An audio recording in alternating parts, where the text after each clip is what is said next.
She spoke one line at dinner, and I stood up and left without saying a word. My wife's cruel comment in front of her colleagues was bad enough. But what I found hidden in her files that night revealed something far worse. My 10-year-old son's medical condition was just the beginning of her twisted game. I thought I knew the woman I married, but I was dead wrong. My name is Elias Thorne. I'm 48 years old, and until 3 months ago, I thought I had a solid marriage. Serafina and I have been together for 12 years, married for 10. She was the regional manager for Lux Cosmetics Corporation, pulling in 6 figures while I ran my little tech consulting firm from her home office. The arrangement worked because her corporate insurance covered Alistair's medical needs. Those insulin pumps and continuous glucose monitors don't come cheap. That Tuesday evening started like any other. Serafina had invited me to her company's quarterly dinner at the Riverside Club. "It's important you come," she'd said, adjusting her diamond earrings in the bathroom mirror. "The executives want to meet the spouses." I should have been flattered. Instead, something in her tone made my stomach tighten. Alistair was staying with my father, retired Judge Arthur Thorne, for the evening. At 74, Arthur was still sharp as a tack, and one of the few people I trusted completely with my son's medical routine. "Have fun at the dog and pony show," he'd said with a knowing smile as I dropped Alistair off. The Riverside Club reeked of old money and older traditions. Crystal chandeliers, mahogany, everything, and waiters who moved like they were performing ballet. I felt out of place in my best suit, the one I wore to client meetings and funerals. Serafina, however, glided through the room like she owned it, her red dress catching every eye. We were seated at table 7 with her immediate team. Marcus, the sales director with perfectly capped teeth, Clara, the VP of marketing who spoke in corporate buzzwords, and Julian, the new district supervisor who transferred from their Atlanta office 6 months ago. Julian was one of those guys who looked like he stepped out of a men's magazine, tall, silver-haired, and wearing a watch that probably cost more than my monthly revenue. The conversation flowed around quarterly projections and market penetration strategies. I nodded at appropriate intervals, sipped my wine, and tried to look interested. Then Marcus started telling some story about a disastrous product launch, and everyone was laughing. The mood was light, relaxed. That's when Serafina turned to me, her voice carrying clearly across the table, and said, "Elias, should I pretend you understand any of this? Or can we just acknowledge you're here for appearance's sake?" The table went silent. Forks paused halfway to mouths. Marcus's laugh died in his throat. Clara suddenly found her salmon fascinating. Julian, however, was watching me with curious eyes, like he was studying my reaction for future reference. I felt heat flood my face, my hands trembling slightly as I set down my wine glass. 12 years of marriage, and she'd never spoken to me like that in public, never dismissed me so casually, so cruelly. I stood up slowly, placed my napkin on the table, and walked out of that dining room without saying a single word. Behind me, I could hear Serafina's nervous laugh as she tried to play it off as a joke. But I didn't look back. I sat in my Ford pickup in the Riverside Club's parking lot for 20 minutes, hands gripping the steering wheel like it was the only thing keeping me anchored. The valet kept glancing my way, probably wondering if I was having some kind of breakdown. Maybe I was. My phone buzzed twice. Text messages from Serafina, no doubt. I didn't look. Couldn't trust myself not to drive back to that dining room and say something I'd regret later. Instead, I started the engine and drove toward Arthur's house to pick up Alistair. The radio played some country song about broken promises, which felt about right. I'd built my whole life around being reliable, being there when people needed me. 24 hours fixing server problems for small businesses. Middle of the night trips to the emergency room when Alistair's blood sugar spiked. Never complaining, never asking for recognition, just doing what needed to be done. But apparently that made me furniture in Serafina's world. Something to be tolerated at best, mocked at worst. Arthur's porch light was on when I pulled into his driveway. Through the front window, I could see him and Alistair at the kitchen table, probably working on homework or one of those 1,000-piece puzzles Arthur loved. Normal, peaceful. Everything I just walked away from felt like poison compared to this. "You're back early," Arthur said when I knocked. Judge Arthur Thorne had always been a man of few words. but his eyes missed nothing. One look at my face, and he stepped aside to let me in. Elias. Alistair called from the table, his face lighting up. Grandpa's teaching me chess. Want to see my castle move? In a minute, buddy, I said, managing a smile. How are you feeling? Did you check your glucose like we talked about? Alistair nodded enthusiastically. Twice. And Grandpa made me write it in my log book.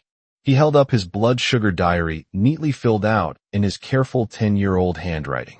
Arthur appeared at my elbow with a cup of black coffee. Rough night? He asked quietly. Something like that, I replied. Thanks for watching him. Anytime. Arthur's voice carried that particular weight that came from 30 years on the bench. He'd heard every sob story, every excuse, every justification, but he'd also learned when not to push. Alistair, why don't you show your father that chess move you were so excited about? For the next hour, I sat at Arthur's kitchen table and let my son teach me about rooks and bishops and something called en passant that made no sense whatsoever. Alistair's enthusiasm was infectious, and for a while, I almost forgot about Seraphina's words echoing in my ears. Almost. My phone had been buzzing steadily, 7 messages now. Part of me wanted to read them to see if she'd realized what she'd done. But a bigger part of me wasn't ready for whatever excuses or deflections she'd cooked up. Arthur, can we stay here tonight? Alistair asked suddenly, looking up from the chessboard. Grandpa said he'd make pancakes for breakfast. I glanced at Arthur, who gave me a subtle nod. He understood without explanation. Sure, son, I said. We can stay. But as I tucked Alistair into Arthur's guest bed an hour later, I knew this was about more than avoiding an awkward conversation with my wife. Something had shifted tonight. Some line had been crossed that I wasn't sure we could step back over. And honestly, I wasn't sure I wanted to try. Arthur's pancakes were legendary, but I barely tasted them.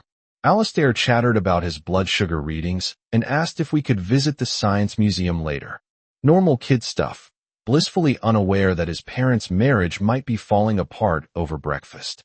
Elias, Arthur said quietly, refilling my coffee. We need to talk. After Alistair settled into the living room with his tablet headphones, Arthur led me to his study, the same room where he'd helped me with homework 30 years ago, where we discussed college choices and career plans. Now, we were talking about my failing marriage. She called here last night, Arthur said without preamble. 3 times. Wanted to know if you were here. What did you tell her? That you and Alistair were safe. Nothing more. Arthur settled into his leather chair, studying me with those sharp judge's eyes. Son, I've seen a lot of marriages go sideways over the years. Court cases, custody battles, the works. But I've never seen you look this shaken. I told him everything. The dinner, Seraphina's comment, the way her colleagues had looked at me like I was some kind of charity case. Arthur listened without interruption, his face growing grimmer with each detail. Elias, he said when I finished, that woman deliberately humiliated you in public in front of her colleagues. That's not a joke or a slip of the tongue. That's calculated cruelty. Maybe I'm overreacting. Bull. Arthur's voice carried the authority that had silenced courtrooms for decades. You've been married 10 years. She knows exactly how her words affect you. This was intentional. My phone buzzed with another text. The 15th since last night. Have you read any of those? Arthur asked. I shook my head. Not ready. Good. Don't let her control the narrative until you've had time to think. Arthur stood, walking to his bookshelf. I want you to consider something. Alistair's medical needs tie you to her insurance. That gives her tremendous leverage over you, whether she realizes it or not. The thought had occurred to me, but hearing Arthur say it out loud made my stomach drop. You think she'd use Alistair's diabetes against me? I think people show you who they are when they feel secure. Last night, she felt secure enough to mock you publicly. What happens when she feels threatened? Before I could answer, Alistair appeared in the doorway. Arthur, Mom's here. She's in the driveway. Through the window, I could see Seraphina's white BMW engine running. She was checking her reflection in the rearview mirror, preparing her approach. Still playing the game, wanting to handle this. Arthur asked, No. I stood, straightening my shoulders. This is my fight. Seraphina stepped out of her BMW, wearing designer sunglasses, and a perfectly pressed business suit. She looked like she was heading to a board meeting, not attempting to repair a damaged marriage. Even her smile seemed calculated, the kind she used on difficult clients. "Elias," she said, walking toward Arthur's front porch. "We need to talk. I figured you'd show up eventually," I replied, stepping outside and closing the door behind me. No way was I letting this conversation happen in front of Alistair. "Look, about last night," she began, but I held up a hand. "Before you say anything else, I want you to know that I heard what your colleagues said after I left." Her perfectly composed expression flickered for just a moment. "What do you mean?" "I came back, stood outside the dining room, and listened to your little performance. Marcus asking if I'd throw soup. Clara calling me well-trained. You're laughing along like it was all some big joke."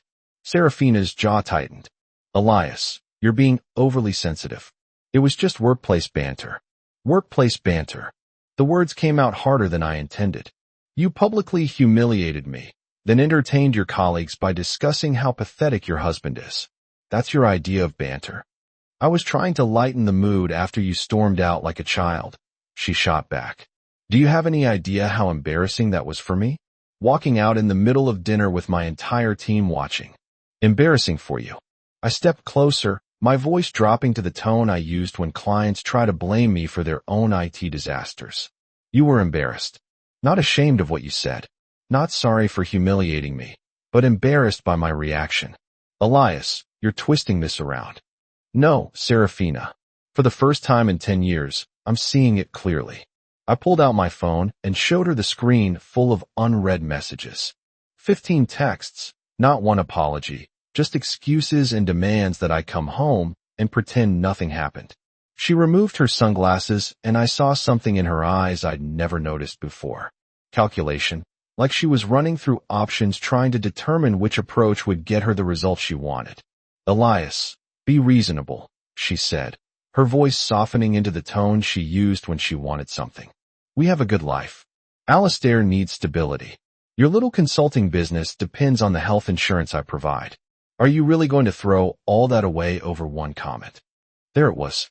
The threat Arthur had warned me about, wrapped in concern for our son. "Is that what you think this is about?" I asked. "Money insurance? I think you're having some kind of midlife crisis." She replied, "But we can work through it. Maybe you need therapy or a vacation or what I need," I interrupted, "is a wife who doesn't view me as a burden to be managed." For a moment, neither of us spoke. Then Serafina put her sunglasses back on, smoothing down her skirt with practiced efficiency. "When you're ready to be an adult about this, you know where to find me," she said, turning toward her car. As I watched her drive away, I realized something important had just happened. She'd shown me exactly who she was, and I'd shown her that I wasn't the pushover she thought I was. The question now was what to do about it. 3 days passed without contact from Serafina. She'd taken Alistair to school twice, picking him up with mechanical efficiency. No small talk, no eye contact, just the bare minimum required to maintain appearances. Meanwhile, I stayed at Arthur's helping Alistair with homework and trying to process what my marriage had become. "Elias," Arthur said Thursday evening, settling into a chair with a legal pad. "We need to talk strategy." "Strategy for what?"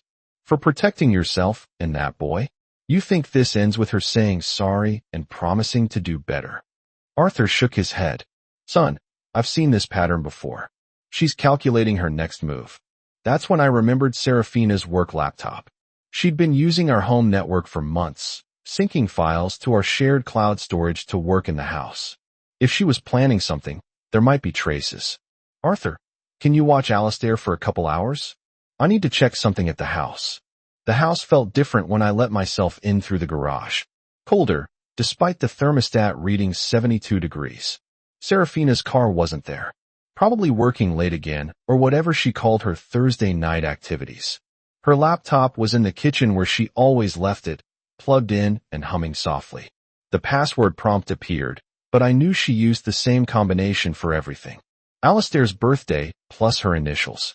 Security was never her strong suit. The desktop opened to reveal the usual chaos of corporate files and presentation folders. At first glance, everything looked normal.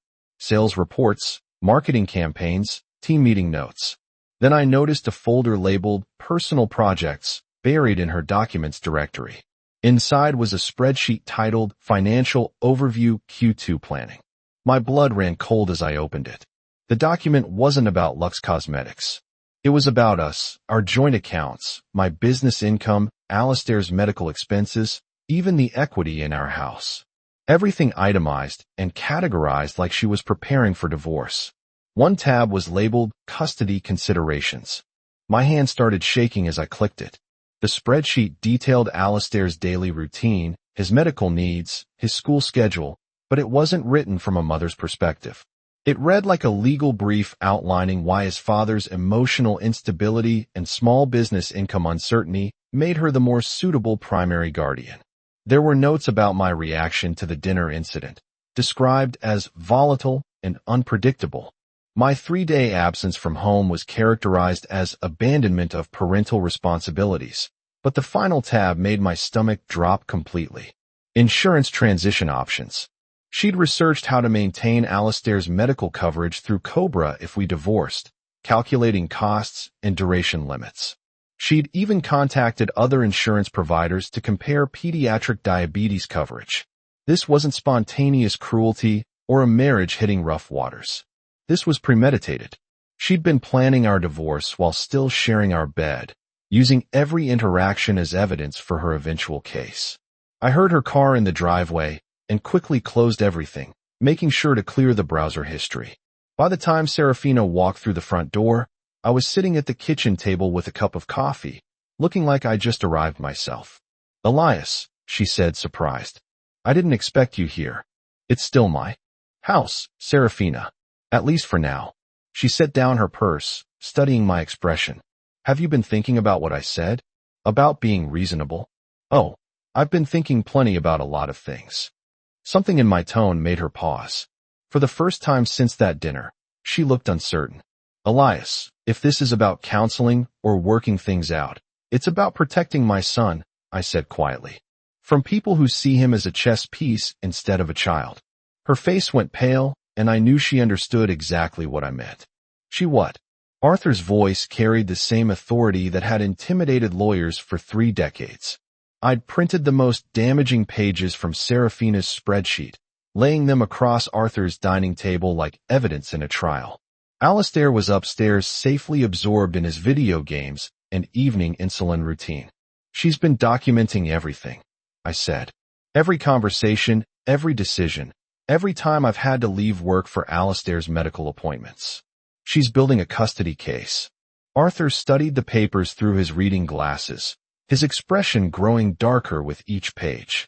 "This Custody Considerations tab. Elias, she's painting you as an unfit father."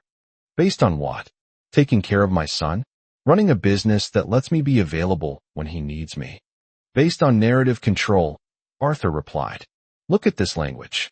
Subject demonstrates emotional volatility when confronted with reasonable feedback." That's not describing your dinner reaction. That's legal positioning. I slumped in my chair. "So what do I do?" She holds all the cards. The insurance, the steady corporate income, the ability to afford better lawyers. "Son, you're thinking like a victim instead of a fighter." Arthur removed his glasses, fixing me with that penetrating stare that had made guilty defendants confess from the witness stand. "She may have money and insurance, but she's made critical mistakes." "Like what?" "Like documenting her own manipulation. This financial spreadsheet, it proves premeditation. She wasn't working on your marriage. She was planning its destruction while lying to your face." Arthur tapped the papers. "And this notation about using Alistair's medical needs as leverage. That's parental alienation territory." My phone buzzed with a text from Serafina. "Need to discuss practical arrangements. Can you meet tomorrow?" Arthur saw me reading it. "Don't respond yet. First, we're making copies of everything. Then we're having a conversation with my old colleague, Tom Bradley. He's the best family attorney in the state, and he owes me favors." "Arthur, I can't afford. You can't afford not to. Besides, Tom's got grandkids with special needs. He'll understand what's at stake here." Arthur stood, gathering the papers. "Elias, your wife thinks she's playing chess while you're playing checkers." Time to show her she's wrong. That night, I lay in Arthur's guest room, staring at the ceiling. Alistair was sleeping peacefully in the bed beside me, his glucose monitor glowing softly in the darkness. Every few hours, it would beep quietly to confirm his levels were stable. Such a simple sound, but it represented everything I was fighting for. Serafina had miscalculated something important. She saw my quiet nature as weakness, my devotion to Alistair as a limitation, but she never understood that protecting my son wasn't a burden I carried. It was a purpose that gave me strength. Tomorrow, I'd start showing her the difference. Tom Bradley's law office occupied the top floor of a downtown building. At 63, he moved with a confidence that came from 30 years of winning difficult cases. Arthur had called in a favor, and within 2 hours, we sat in leather chairs reviewing the evidence. Elias, Tom said, spreading Serafina's documents across his desk. Your wife made a critical error. She documented her intent to manipulate custody proceedings while still married. What does that mean legally? It means she's shown premeditation to use your son as a weapon. Tom tapped the paper with his pen. Any judge will see this as parental alienation tactics. Arthur leaned forward. Tom, what about the insurance threat? Cobra laws guarantee continuation coverage for dependent children. Since Elias's business shows steady income, he can maintain Alistair's coverage independently. Tom smiled. She's been bluffing. Relief flooded through me. So I can protect Alistair's medical needs? Better than that. Her documentation proves she views your son's diabetes as a control tool rather than a parenting responsibility. Tom pulled out a legal pad. We're filing first. Elias's primary custody petition based on documented emotional manipulation and financial threats. We'll request temporary support for medical expenses and exclusive home use. Can we win, Tom? She's given us everything we need. Her own words, planning documents, confession of using medical leverage. She thought she was playing chess, but just handed us checkmate. As we left, Arthur clapped my shoulder. Elias, your wife underestimated 2 things. How far a good father will go to protect his child, and how dangerous it is to threaten a judge's grandson. That evening, Alistair and I worked on math homework at Arthur's table. Simple addition, requiring his full concentration, tongue poking out as he wrote each number carefully. Arthur, he said without looking up, are you and Mom getting divorced? The question hit hard. What makes you ask that, buddy? Kids at school talk about it. When parents sleep in different places and have quiet, angry conversations. He looked at me with serious brown eyes. Plus, Mom's been different since my blood sugar got scary. I remembered that night. Alistair's glucose dropped dangerously low at 2 a.m. I handled the emergency while Serafina watched from the doorway, observing rather than participating. Sometimes grown-ups have problems to work out, I said carefully. But we both love you very much. I know you love me, Elias. You show it every day. He returned to his problems, then added quietly. But I don't think Mom likes worrying about my diabetes. My 10-year-old had articulated what I'd feared, that Serafina viewed his medical needs as a burden rather than simply part of who he was. Alistair, your diabetes doesn't make you less lovable. It means we're extra careful taking care of you. He nodded solemnly. Arthur says my brain is good at math because it calculates so many things about food and medicine. After Alistair slept, I made a decision. Tomorrow I'd stop reacting to Serafina's manipulations and start controlling the situation. Marcus called Tuesday morning while I reviewed client contracts at Arthur's table. His voice sounded nervous, uncertain. Elias, I need to talk to you about something. Can we meet for coffee? Marcus had always been decent among Serafina's colleagues, the one who'd looked uncomfortable during her dinner performance. We met at a neutral cafe downtown. Elias, what I'm about to tell you could cost me my job, Marcus began, stirring his coffee obsessively. But after that dinner, and seeing how Serafina's been acting, I can't stay quiet. What's going on? She's been using company resources for personal business, legal research, document preparation, even having Julian help her strategize what she calls domestic reorganization. Marcus showed me screenshots of internal emails. Look at this thread from last week. The email chain was devastating.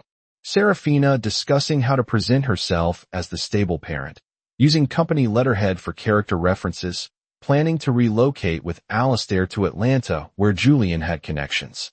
Marcus, why are you showing me this? Because she's been lying to everyone, including her own team. She told us you were having some kind of breakdown, that you'd abandoned family responsibilities. Marcus's voice grew harder. But I've seen you at Alistair's school events, doctor appointments. You're not the unstable one. He handed me a USB drive.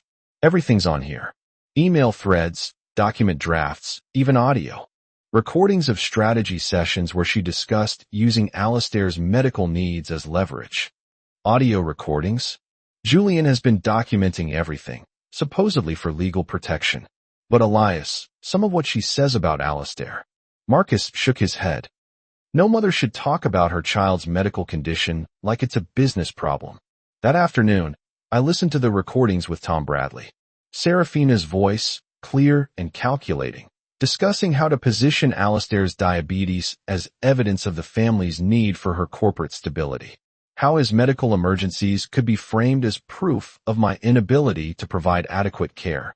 Tom, she's not just using our son as a chess piece. She's convinced herself she's the victim. Elias, narcissists always rewrite history to make themselves the hero, Tom replied. But she documented her own manipulation. The corporate investigation Marcus triggered was already underway.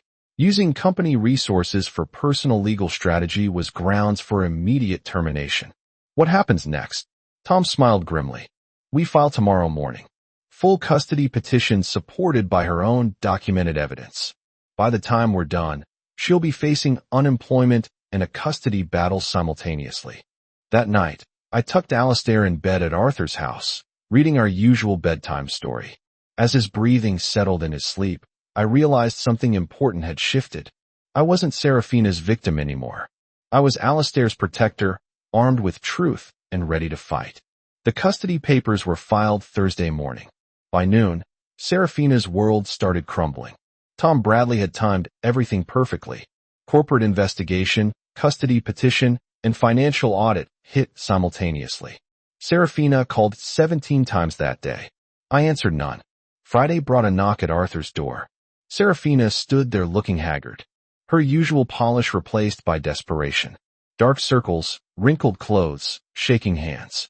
Elias, we need to talk. Actually, we don't. My lawyer says all communication goes through him now. They fired me, she said, voice breaking. Lux terminated my contract for misuse of company resources. I can't afford lawyers. Can't fight this custody battle. Can't. Can't what, Serafina? Can't use our son's medical needs as a weapon anymore. Alistair appeared behind me, drawn by the voices. When he saw his mother's tears, his face filled with confusion. Mom, are you okay? Serafina knelt to his level, trying to compose herself. I'm fine, sweetheart. Just some grown-up problems. Is it about my diabetes? He asked with heartbreaking directness. Because I heard you tell someone it was expensive and complicated. The question hit Serafina like a physical blow. She looked at our son. Really looked at him for the first time in months. No, baby. Your diabetes isn't a problem. You're perfect exactly as you are. But Alistair had heard too much, seen too much.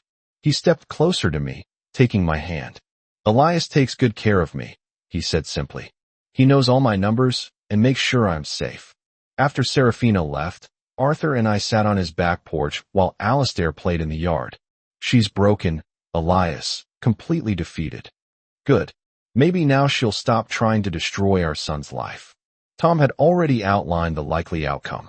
With her job loss and documented evidence of manipulation, Serafina's custody case was hopeless. She gets supervised visitation rights, nothing more.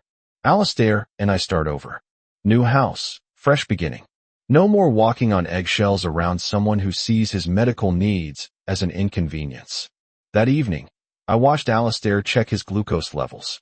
A routine so natural he barely thought about it. He was healthy, happy, surrounded by people who loved him unconditionally. Arthur, he said, when we get our own place, can we get a dog? Sure, buddy. What kind? One that needs extra care, too. So he'll understand how it feels to be different, but still loved. Sometimes wisdom comes from the most unexpected places. 6 months later, Alistair and I live in a small house across town. Judge Arthur Thorne lived 5 minutes away.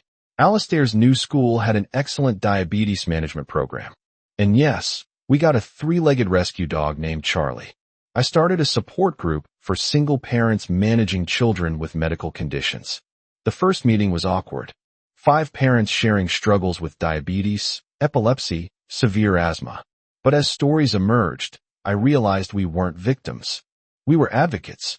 People will try to make you feel like your child's condition is a burden, I told the group. Even people who should love them unconditionally.